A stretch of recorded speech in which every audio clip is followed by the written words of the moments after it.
already. How do you feel about this Colorado offense and this running attack you guys are facing this week? Well, the running back was Offensive Player of the Year last year, as far as in our league. So, they have another running back that actually can run the ball. So the quarterback is elusive and can run his darn self. And a physical, big O-line, right? They got tight ends and fullbacks that they use in the backfield to block. So, it's going to be a challenge. How have you seen the team just respond from Saturday to this practice? You all got a chance to see practice, right? So guys are flying around, energetic, right, physical, right? And you see a lot of, different things that we're doing now to try to make sure we combat it to get ready for game day. Any injury updates? Casey Collier wasn't out here today. Is there anything? No new injury updates. He's handling some things right now, but no new injury updates. We got some little dings in practice that guys will be fine, nothing major. So, just pretty much status quo. Is Isaac good to play this week? Say that again? Is Isaac good to play this week? Yes, yeah. Should he better be able to play this week? But yeah, we should be fine. With the running game that they do have, how concerned are you just in general about the run defense given what happened? It's still a little different than what we seen last week, right? At the same time, I have full faith as far as the game plan that, we fixed what happened last week. At the same time, we're doing some other things to make sure we improve that. Did last week properly consider any personnel changes? Of course, you're always trying something, right? You're always trying to make sure you have the best players on the field, do what you got to do to stop that particular team. So, we're always going to, expand all options and make sure we empty all bullets. How important is it for you guys to establish the run offensively in this game, especially with their run game? Yeah, very important. Because we always want to control the line of scrimmage, right, on defense or offense. So it's definitely important to me because, we set the tone.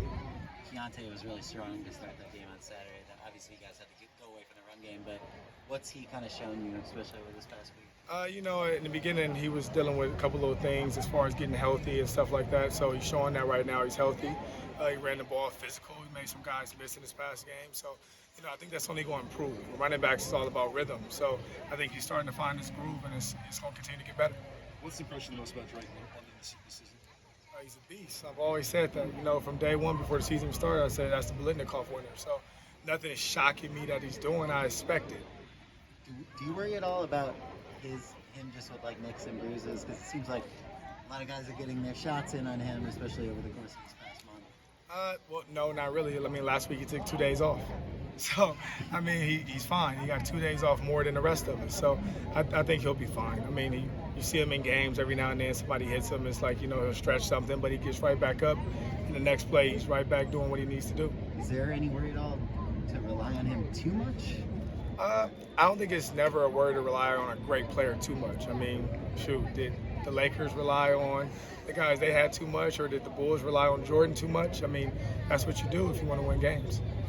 What's Jordan SF's role now? Looks like he's out there coaching. Yeah, he's right now, he couldn't play football, and Jordan always wanted to be a coach, so giving him the opportunity. It's an interview every day.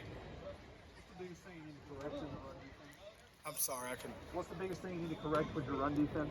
Just making sure we're sound, right? Making sure we're sound and we're setting edges. I think that's the biggest thing, because once guys just truly are in just an A gap or an A gap or a B gap and a B gap, we're fine just tackling one-on-one. When those gaps expand, for any defense, it's going to be extremely hard. At the same time, they created some gaps and some different things on us that created some issues that we're correcting. The depth at that nose tackle position is pretty thin, just given injuries and guys leaving. Is that a concern at all going forward? It was always a concern, coming to the season, because our three biggest guys we lost for various reasons.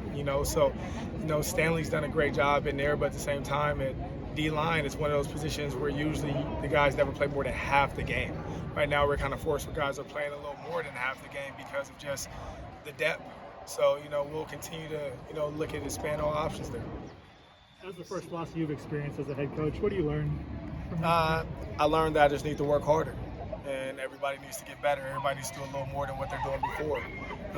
That game's over. I can't change that. All I expect is for us to win today, win tomorrow, and win on Saturday. Let's do one more. On the offensive line, how did you feel like they handled the movement better against Washington from the Washington State game? A lot better. You can see all of a sudden we was able to run the ball pretty darn well, and guys is building up to the second level. So, I mean, credit to Clay McGuire, credit to those guys up front. But, you know, they saw an issue, saw a problem, and they worked on it.